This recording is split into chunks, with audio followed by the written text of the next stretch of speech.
Catch Me Before I Fall. Written by Supernova 08. A Moonlit Departure. Luna set the fateful note along with her obsidian tiara down on her bed. Celestia should find it in the morning, She thought. The tiara gleamed in the flickering candlelight, and she lingered with a somber look in her eyes. Sighing, Luna opened her cumbersome chamber door and made her way through the moonlit halls of Canterlot Castle. Her hoofsteps echoed throughout the corridor as metal hit stone. The polished walls, so smooth she could see her reflection, showed just how disheveled she was. Her mane and coat were unkempt from a lack of motivation, and her eyes wore bags from restless slumbers. It was certainly not a look fit for a princess. Despite this, she felt calm. She showed this by walking gracefully with a neutral expression plastered on her face. As Luna made her way to a nearby balcony, she couldn't help but reflect. So many things had happened. She was having trouble processing it. It was dizzying. It was like being thrown onto a twisting roller coaster with no way to get out. Having to dissect each and every event just to understand it was extremely draining for Luna. Not only had she been banished to the moon, but Equestria had changed over the course of 1,000 years. The landscape was different, and the familiar faces were long gone. Nothing was as she remembered. It all made her feel helpless. There was nothing that she could do but watch as more and more time slipped out of her grasp. 1,000 years was quite a lot of precious hours to have lost. It was time she could have spent wisely. It was time she could never, ever get back. What use is a princess who doesn't belong in this era? Luna spread her dark navy wings, taking to the air and relishing the feeling of the cool night air ruffling her feathers.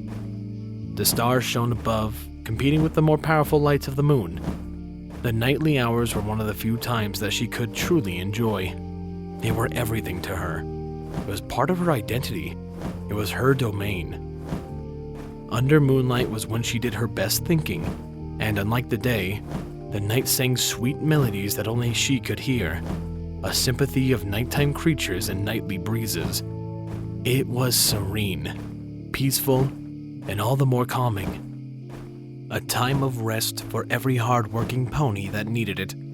She would miss these moments. Most importantly, she would miss every pony that lived in Equestria. One of Luna's favorite pastimes was to secretly listen to the endless chatter of passing ponies and the laughter of nearby visiting foals. It made her develop a warm, fuzzy feeling she couldn't quite explain. Unfortunately, whenever she entered a room or was seen by the common folks, joy and happiness seeped out and ceased to exist. How she wished for it to continue when she arrived.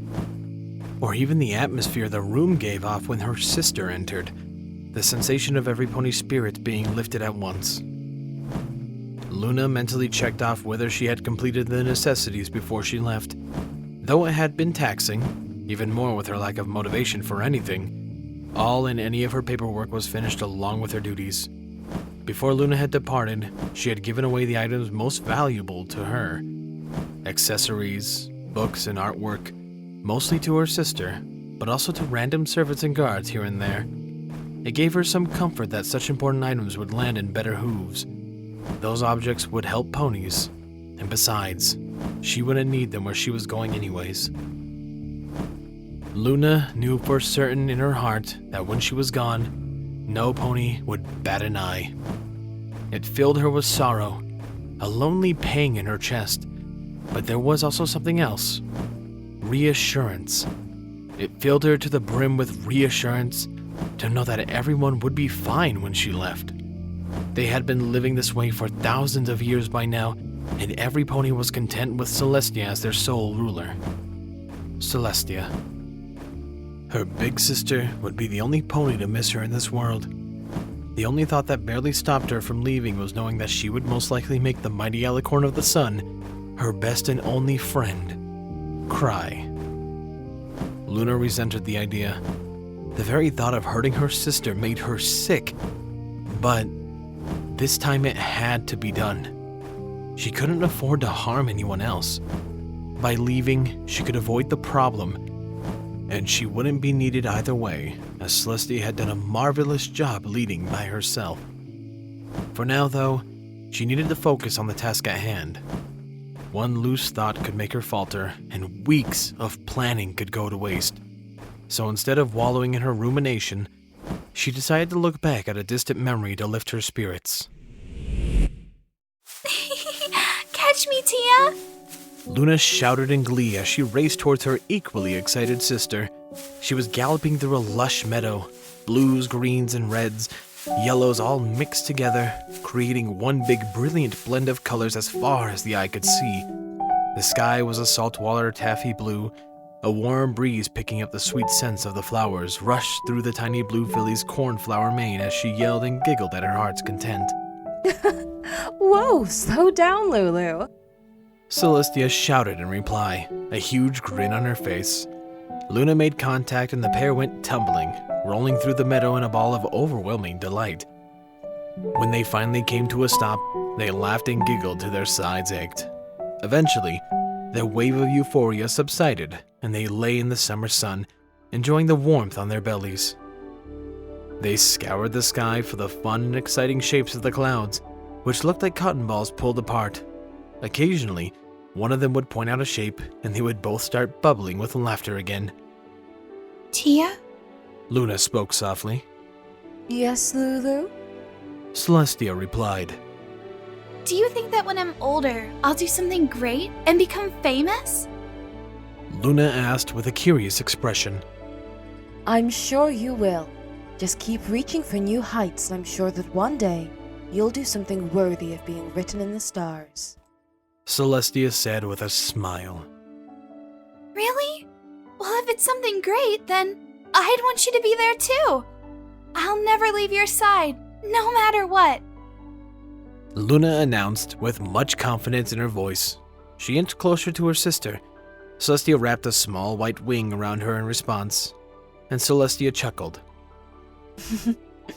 I'd like that very much, Lulu. The pair lay in silence, enjoying each other's company and taking in the sight of the meadows around them. The fresh smell of grass was so strong they were sure they could taste it. Eventually, Luna broke the silence. I love you, Tia. Luna exclaimed, nuzzling her sister's fluffy chest. Celestia returned the gesture, laying her head on top of Luna's. Me too, Lulu. Me too. She replied. It was a fond memory of hers, back before neither her nor Celestia had risen to celestial beings. They had spent time together whenever they could. Now, though, she barely saw her sister unless it was a special occasion. Having shifts at the opposite hours, along with having work every day and night, meant no more sisterly bonding times. Luna missed seeing her sister. She missed talking to her. Luna had returned from the moon, yet she felt as if she was still banished from Celestia. She knew that with how crises were still popping up around Equestria, she wouldn't be able to see her sister anyway with the amount of work Celestia received. Leaving was the right choice. She couldn't help in any way. The paperwork was beyond her skills, and she hadn't been able to save her homeland when it needed a hero. The only time she had really been involved was when she was the one trying to take over. She had given up a long time ago. Her hope of a better future had gone out, having been blown away by the winds of time.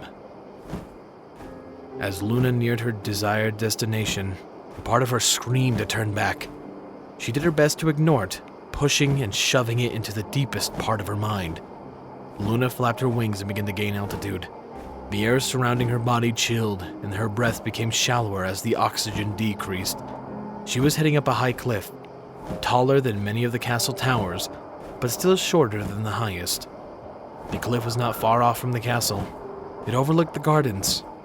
This made it the perfect spot for Luna's plan, as the only ponies who passed by in the morning were gardeners. She didn't want to risk traumatizing any small foals who visited. Eventually, Luna made it to the top of the jagged cliff, and her hooves lightly landed on the sandpaper-like ground. A woodsy odor filled her nostrils, and the light of her moon made shadows dance about with the nighttime creatures who roamed freely. She looked upon Canterlot. The spires of the castle sparkled, purple and gold intertwined with one another as flags flew in the wind. The city below was silent, nothing more than the sound of crickets chirping. Any lights still on the cities were few and far between. Luna absorbed everything she possibly could, making sure not to miss even the slightest of details. Luna walked slowly over the edge of the cliff. This was her one and only time to turn back. The memory of her reuniting with her sister flashed in her mind and she faltered. Luna could hear the blood pounding in her ears. Should she do it? Could she do it? Luna searched through the events of her life. The same terrible moments kept coming back over and over again. It was a vicious, never-ending cycle.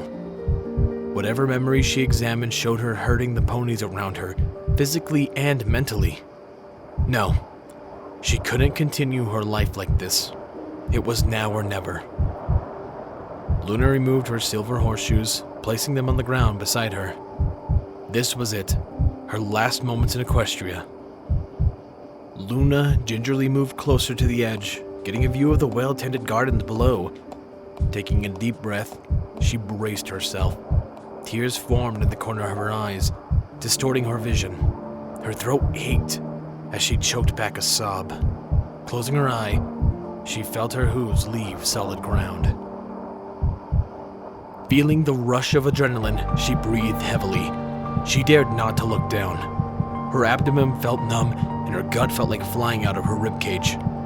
Freezing winds rushed around her body, paralyzing any previous movable limbs. Her Pegasus instincts begged her to open her wings, to catch air and stop her fall. Luna mustered all of her remaining willpower to refuse it. The only sound her ears picked up was the rushing air and that familiar slight rinking noise of tinnitus. Knowing what was to come, tears leaked from Luna's eyes as she whispered a single phrase. Catch me, Tia.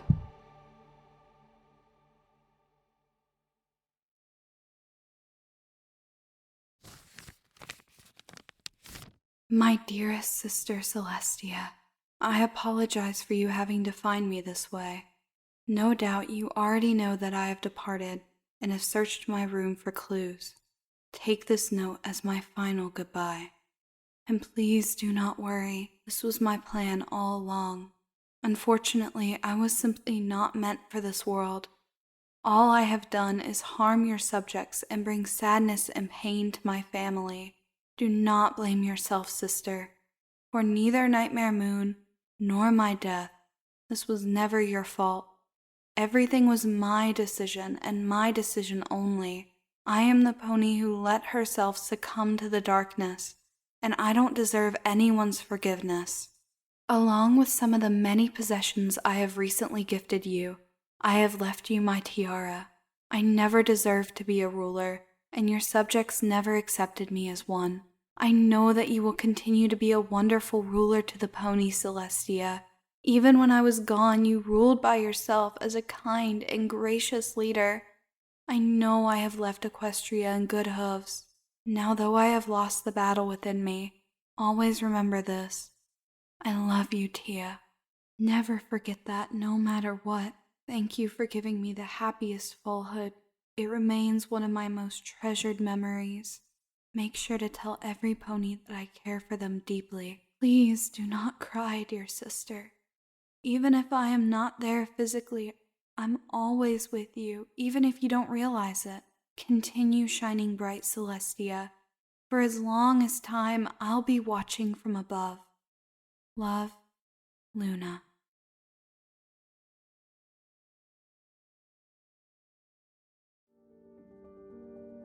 There we go. Before anything else, I'd like to give a special thank you to my VAs Sweetest Daydreams as Luna and Wisteria X as Celestia.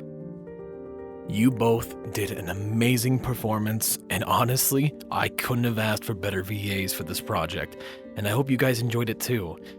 Another thank you to the artist, actually, for the illustrations behind this video. Thank you so much, Sylvanian, for your hard work. Seriously, it really brings the video together. I loved making this. I really enjoyed, especially the scene with the heartbeat. I really tried to convey the emotional feelings of that moment, the finality, the ending. And I hope I really at least stirred something. I really do. And to the author that I'll send this to, I hope you liked me bringing your work. I hope I gave it justice. I really do. Another thank you to my Patreons who fully funded this project. You guys, when you give me money to the Patreon, it goes straight to projects like these, so I can pay VAs, so I can pay artists, and I would not be able to do this without you guys. Thank you, Chase the Master, HKH4, aka Texture, Triss, the Animated Ghost, and of course a giant thank you to Silent Titan. You guys are amazing, and I appreciate it so much. I'm asking this in advance, but please check out my VAs and also the artists that I will leave down in the description. This won't be it immediately at launch, but I should have updated it with any links to either their art page that they want me to do, their casting call page, whatever. Please check them out. They did an amazing job, and they deserve so much credit.